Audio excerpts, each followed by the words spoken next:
Hello YouTube, this is Galway Yu-Gi-Oh here with a brand new deck profile for the August 2016 ban list. This is Sotelo Knights, and let's get straight into the deck profile. Starting up, we've got 3 Deneb, pretty self-explanatory, searcher of the deck.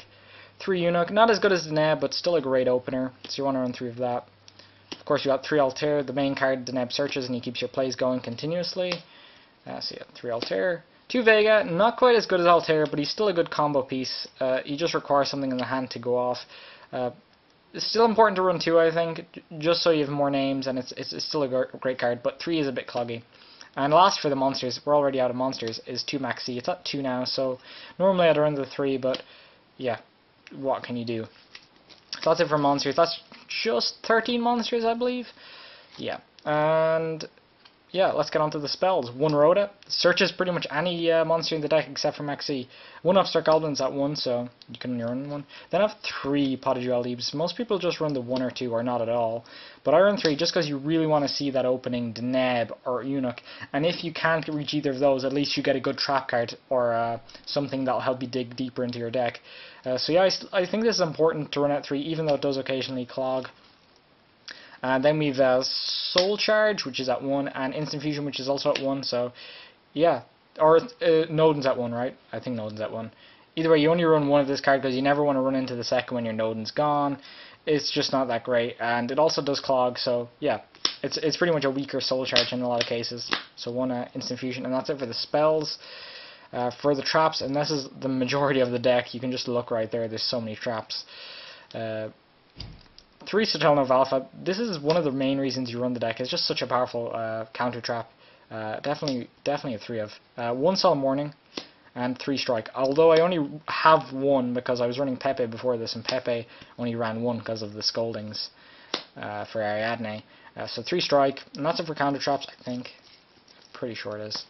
Then we've got 3 Fiendish Chain. It's important to run this and Strike, because Strike is a much better card in general, but this is great for Trigger synergy, and it's another good trap card in general. You'd never run Breakthrough Skills over this, just because this card's synergy with Trigger is a win condition in a lot of games, and a lot of matchups especially. So yeah, 3 Fiendish Chain. You've got 3 Call of the Haunted, which could be a 4th with Oasis. It's important to run a good amount of these because this card is just so good and it's so vital to the deck doing well.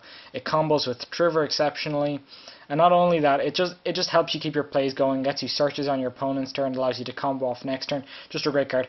I did cut it at 4 though. I didn't want to run more Oasis just because Oasis isn't as good, but also because it does definitely clog and can lead to so many brick hands if you run more than 3, but more than 5 or 6 especially just gets ridiculous.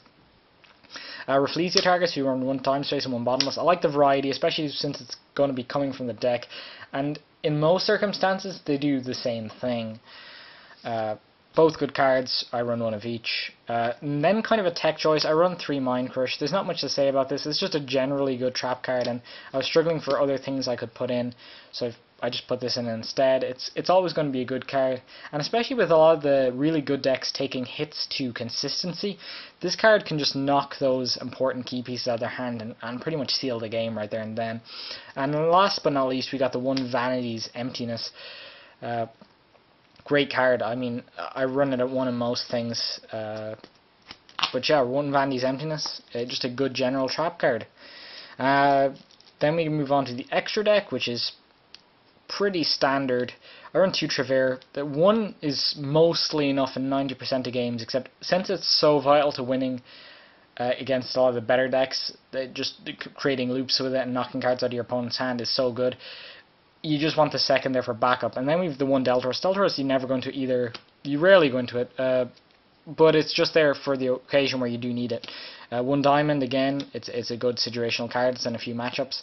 We've got Run Rongo. This, like Trigger, is a win condition when you can resolve it. You rarely do see it, but when you do see it, especially with 4 or 5 materials, it straight up wins a lot of matchups. It wins most matchups. One of the better Exceed monsters I go into more frequently is Tsukiyomi.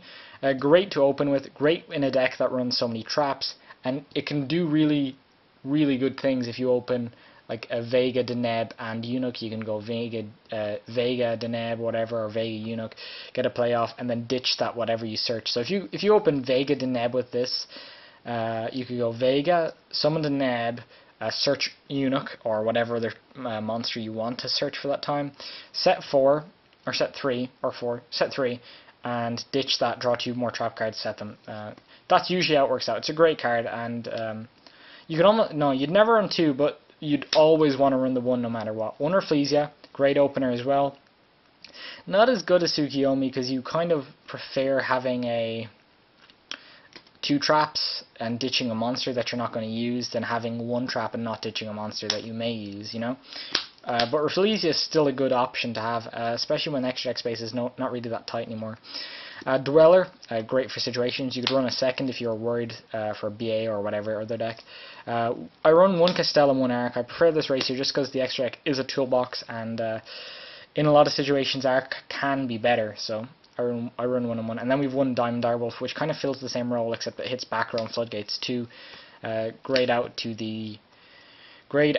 to Light Imprisoning Mirror if that ever comes up, or yeah, it's just really for Light Imprisoning Mirror and a couple other floodgates and back row if you want to get rid of them. Good card. 1 Emerald. 1 is usually enough. I've never been in a situation where I needed a second. You theoretically could, but 1 is usually enough. I like Rhapsody just as a failsafe for those decks that have effects that trigger in the graveyard or knocking Skarms out of the game. It's probably less useful now with Burning Abyss taking such a hit and Monarchs being not as good, but it's still good for toolboxing into. Then we've 1 Cowboy just for finishing off games, and last but not least we've Elder God Nodin at 1, because either this is at 1 or Instant Infusion's at 1, but yeah, just one Elder God Nodin is enough. And that's it for my Tellarknight deck, guys. I hope you guys enjoyed it. I hope you enjoyed the video. I hope you comment, like, and subscribe if that's your thing. If not, have a great day and peace out.